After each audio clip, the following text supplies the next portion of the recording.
Assalamualaikum warahmatullahi wabarakatuh. Baik, di sini saya akan mempresentasikan tentang makalah saya yang berjudul Peningkatan Minat Baca Kreatif Siswa pada Pembelajaran Bahasa Indonesia. Di sini sebelumnya saya akan menjelaskan tentang makna atau pengertian dari membaca sesuai dengan judul.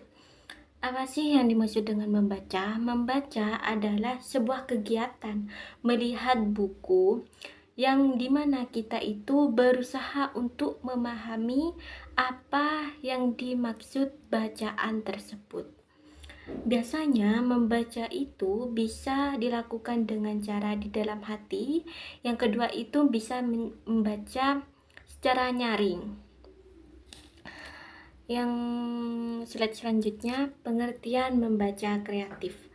Apa sih bedanya membaca kreatif dengan membaca biasa? Di sini saya akan menjelaskan. Membaca kreatif adalah kegiatan membaca yang tidak hanya sekedar membaca saja, tetapi di sini pembacanya itu menerapkan apa yang diperoleh dari bacaannya itu dalam kehidupannya sehari-hari. Di sini contoh, di sini seorang pembaca itu tidak menutup bacaannya setelah bacaannya itu selesai, tetapi tidak berhenti di situ saja, tetapi pembaca kreatif itu menerapkan ilmu atau apa yang diperoleh dari bacaan dalam kehidupannya sehari-hari. Di sini contoh konkret dari pembaca kreatif adalah seorang mahasiswa atau pelajar itu yang tentunya siswa dan mahasiswa itu di sini sebagai pembaca yang saat membaca buku itu tidak akan berhenti di situ saja, tetapi mahasiswa atau pelajar itu mencatat hal-hal yang penting, kemudian menandai sesuatu yang dianggapnya sulit dan mencari tahu jawaban apa yang dianggapnya itu sulit. Terus nanti akan diaplikasikan saat ujian berlangsung. Dengan begitu, mahasiswa tadi akan mendapatkan nilai yang tinggi dan prestasi sekolah yang akan membaik. Slide selanjutnya di sini ciri-ciri membaca kreatif. Yang pertama itu, pembaca kreatif itu tidak akan berhenti sampai pada saat pembaca menutup buku. Di sini tidak di sini maksudnya pembaca itu kalau sudah selesai membaca buku sudah, tetapi pembaca kreatif akan menerapkan apa yang ada di dalam buku itu di dalam kehidupan sehari-hari. Yang kedua, mampu menerapkan hasilnya untuk kepentingan hidup sehari-hari. Di sini, seorang pembaca kreatif itu bisa menerapkan hasil apa yang ada di dalam buku itu di dalam kepentingan hidup sehari-hari. Yang ketiga itu munculnya perubahan atau sikap dari si pembaca setelah proses membaca. Yang terakhir adalah hasil membacanya berlaku sepanjang masa.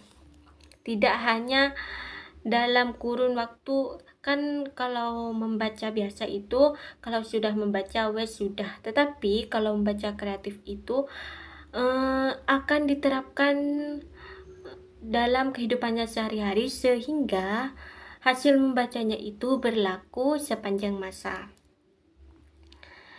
Yang selanjutnya adalah tujuan dan manfaat membaca kreatif. Di sini tujuan manfaat kreatif tentu saja adalah untuk memahami sesuatu atau dalam teks tersebut dengan lebih tepat dan mendalam, serta mampu menerapkan dalam kehidupan sehari-hari.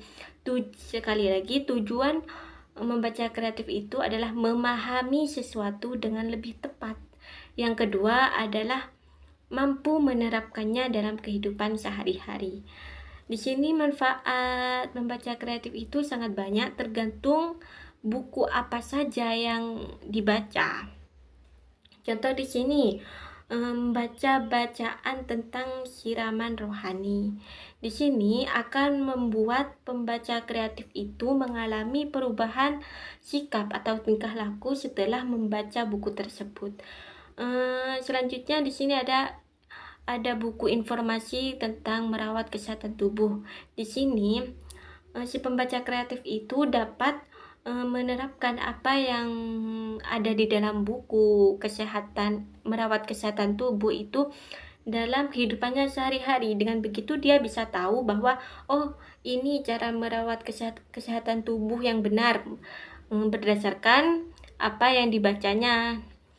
Yang selanjutnya adalah informasi soal cara membuat makanan, dan masih banyak lagi manfaat membaca kreatif. Terima kasih. Mohon maaf apabila ada kesalahan. Wassalamualaikum warahmatullahi wabarakatuh.